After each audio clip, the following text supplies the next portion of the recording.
Hello everyone, welcome to Mastermind.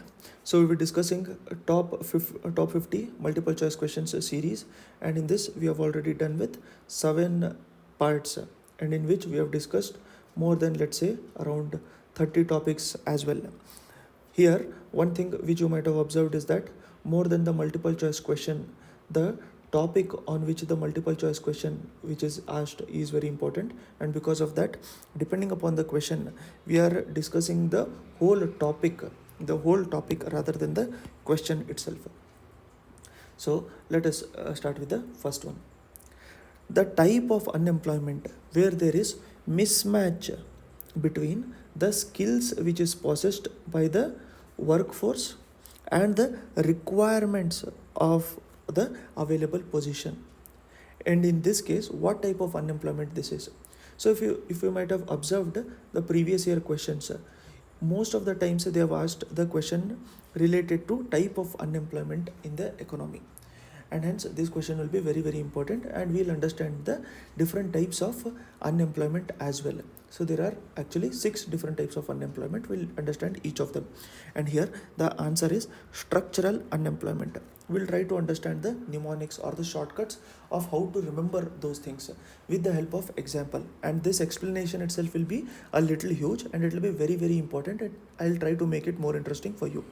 Let us understand the different types of unemployment. Let us discuss about the type of unemployment. It will be very important for us in case of examination, especially in case of preliminary examination of all competitive examination, because in this type, whenever it comes to unemployment, at least one question they'll be asking, and I have seen a lot of definition, but I myself was getting a lot of confusion from all those definition.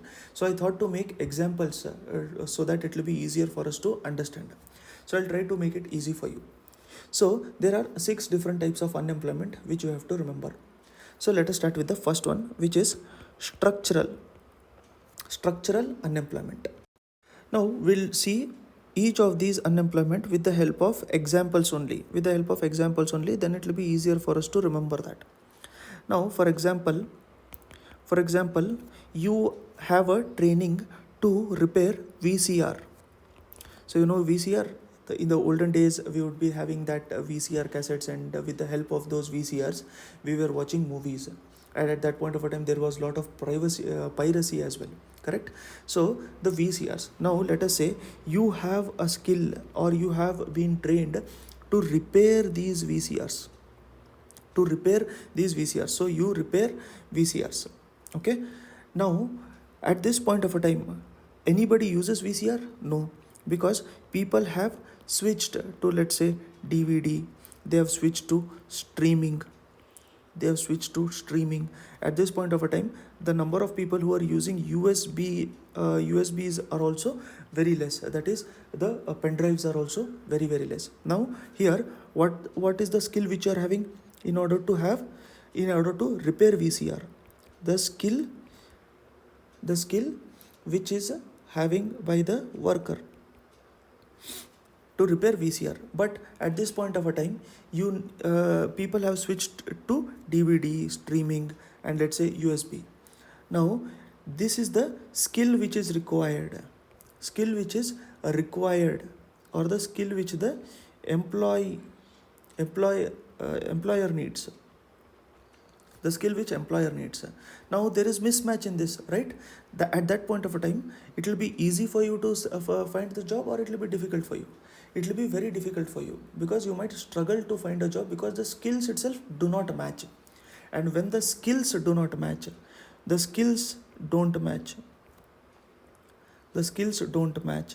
you call it as structural unemployment. So there has been difference in the structure, that is structural unemployment. I hope you have understood about the structural unemployment. When the skills mismatch, it is structural unemployment. Next one is cyclic unemployment. In case of cyclic unemployment, let us look at this example.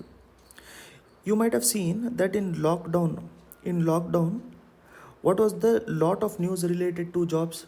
There were a lot of layoffs, correct? That people were losing the jobs. Why people were losing the jobs? Because whatever that company was offering, people did not need it more. Correct? Let us look at an example of car factory. Now let us say there is a car factory which manufactures cars, as we all know. Now car factory may lay off workers. They may lay off workers because there are few people buying cars. Few are buying cars. Correct? Let us say before they were producing 100 cars because people were buying 100 cars. Correct? Now the number of people or the demand for the cars is, let's say, only 10, but your factory is running at a production which produces 100 cars itself. At that point of time, you have to reduce the number of workers. Correct? You have to reduce the number of workers because the demand itself is less. That is, people are buying less of it. People are buying less of it, and hence the workers will lose their job because the company doesn't need as many workers. When they are making fewer cars, they have to make few cars, and hence they do not need so many workers. And this type of unemployment is called as cyclic unemployment. Correct? Cyclic unemployment, it is, you can look at it as whatever is the demand. If the demand is more, the employment will usually be more. When the demand goes less, when the economy goes into, let's say, recession, at that point of a time there is lot of layoffs because they'll be losing jobs itself. You have to remember that we are discussing about unemployment that is related to jobs itself. Correct? So this type of unemployment, it goes up and it goes down with the economy. That is, when the economy is doing very well, then there is more jobs for the people. When the economy goes into recession, the people will struggle to get their jobs because the economy itself is struggling. So in this case, there is struggling economy.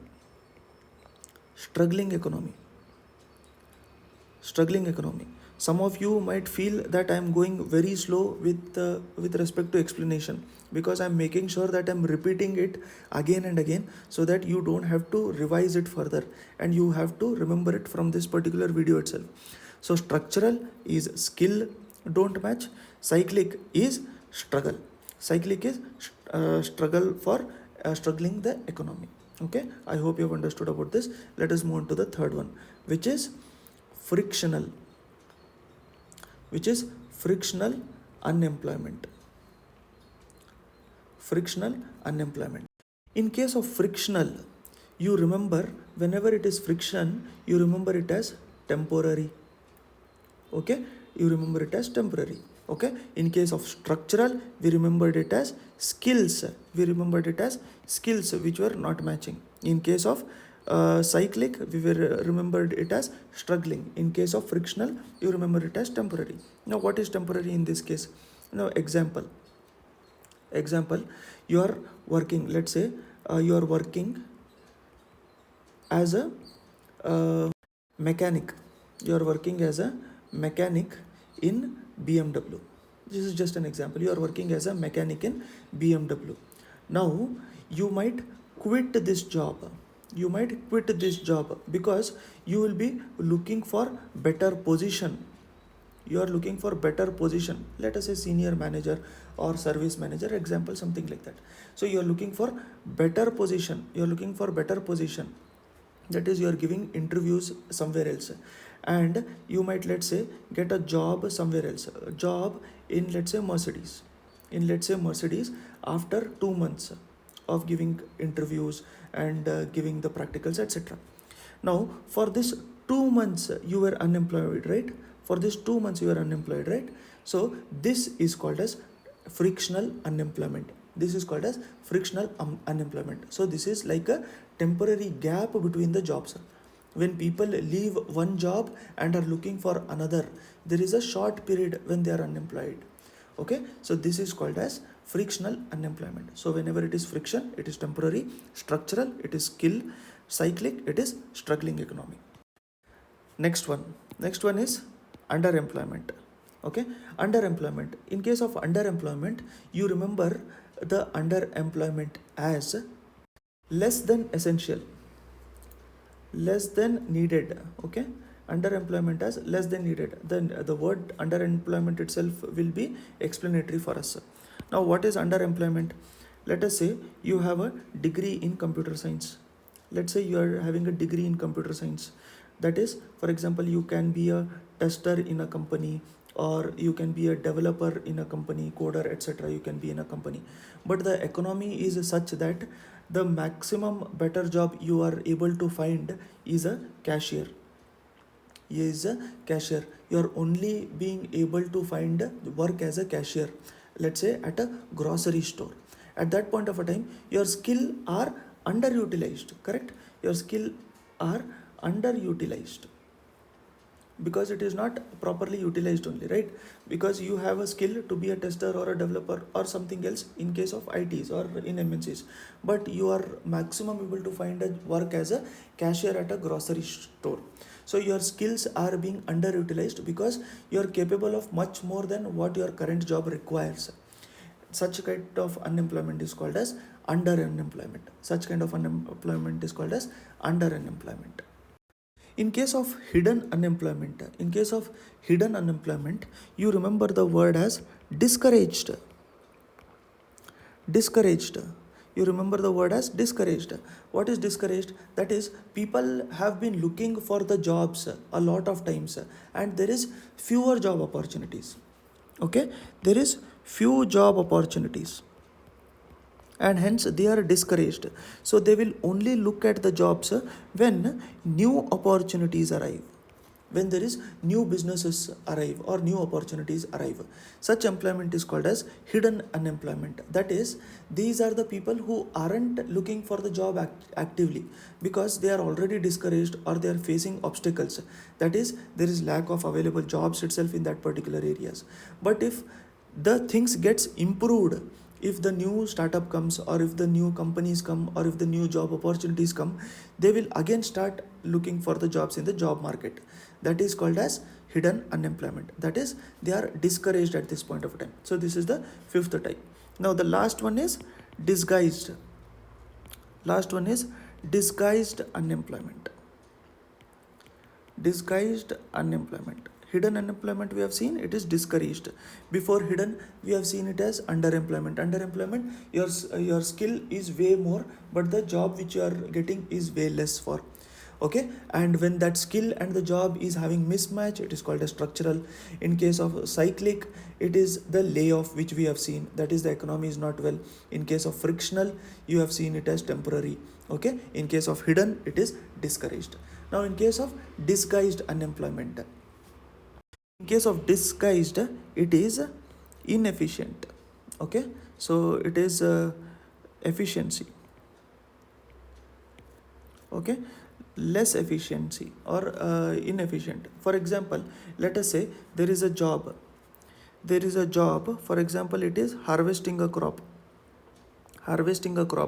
So let us say there are 5 people who are harvesting the crop, but there are only 3 people who are doing it efficiently, and 2 people are working for namesake, correct? And such kind of unemployment is called as disguised unemployment. That is, for example, if a farm has 5 workers, but only 3 are needed to harvest the crops efficiently, the other 2 are still there, but they are not really adding anything to the productivity because they are just filling the space. And their labor force is not efficient. Such employment is called as disguised unemployment. That is, this occurs when there are more workers than necessary for the job, which means each worker isn't being as productive as they could be. It's like having too many cooks in the kitchen, correct? So they are all working, but they are all not needed. So overall productivity itself suffers. Such unemployment is called as disguised unemployment. So I hope you have understood about complete different types of unemployment, and I hope I have made it simple for you to remember. So let us stop it over here, and let us see you in the next one. Oldest scientific department of Government of India. Such factual questions are also very, very important for us. Which of the following is the oldest scientific department of Government of India? Is it Survey of India, or ISRO, or Planning Commission, or Principal Scientific Advisor? So here the answer is A, Survey of India. So this Survey of India, which is the national survey and mapping organization of the country, which is under Department of Science and Technology. Very important, Survey of India is under Department of Science and Technology. You might get confused and you might mark it as Ministry of Culture as well, but this is under Department of Science and Technology. It is the oldest scientific department of Government of India because it was set up in 1767, and it was set up in 1767, and there has been lot of evolution over the years with this particular office. Okay, so it is the principal agency which looks at mapping, that is, it is a mapping agency for the government, which is the Survey of India, and it bears the special responsibility to ensure that country's domain is explored and mapped suitably. It provides base map for expeditions and integrated development, and ensures that all the resources contribute with their full measures to progress, prosperity, and secure the country overall. So you have to remember that it is oldest one, 1767. So what was the important event which happened in 1757? 1757, this is related to modern India. So if you know, comment the answer in the comment section. So 1767, it comes under the Department of Science and Technology, and it is Survey of India. In case of ISRO, it was started in 1969. So ISRO, it was started in 1969. And in case of Principal Scientific Advisor, though this post was started in 1999. So in the multiple choice questions only, we have seen it previously. So the Government of India had established the Office of Principal Scientific Advisor, or PSA, in November 1999. It aims to provide pragmatic and objective advice, the advice to Prime Minister and the Cabinet in matters of science and technology. So it was placed under the Cabinet Secretariat since 2018, August 2018. Okay, so I hope you have understood about this. Let us move on to the next one. Put the following mass communication media in the sequence in which they came to India. So from the first thing which came to India to the last thing, you have to organize. So here let us look at first one, printing. Okay, printing press technology. This was introduced to India by Europeans. This was introduced to India by Europeans. And which Europeans had introduced this? If you know, comment the answer in the comment section. So it played a significant role in order to spread the printed materials. Next one is films. Films. The first film in India dates back to 19th century. So the Lumber Brothers cinematograph showed the first film in Mumbai in 1896. Next is radio. This radio broadcasting started in India in 1920s. So you have to remember that in the chronology, films comes first, then the radios. So this is actually a previous year question which was asked in the UPSC itself, and on the basis of that only this has been taken. So a radio was introduced in 1920s. So the first radio broadcast in India took place in Bombay in 1927. So the films were showed first and the radio came later. Then later on, televisions. So the television came to India in 1950s. So the first television service, which is Doordarshan, was launched in India in 1959. So previously we have seen that ISRO came in 1969. Over 10 years before ISRO, TVs came. Okay, 10 years before ISRO, TVs came. So the answer here is D. That is, first it was printing, then later on it was films, then later on it was radio, then later on it was television. So I hope you have understood about this. We have discussed 4 important multiple choice questions into this. In the next part, we'll discuss a few more multiple choice questions. I hope you have understood about this and you are liking the series. I'll see you soon in the next one. Thank you.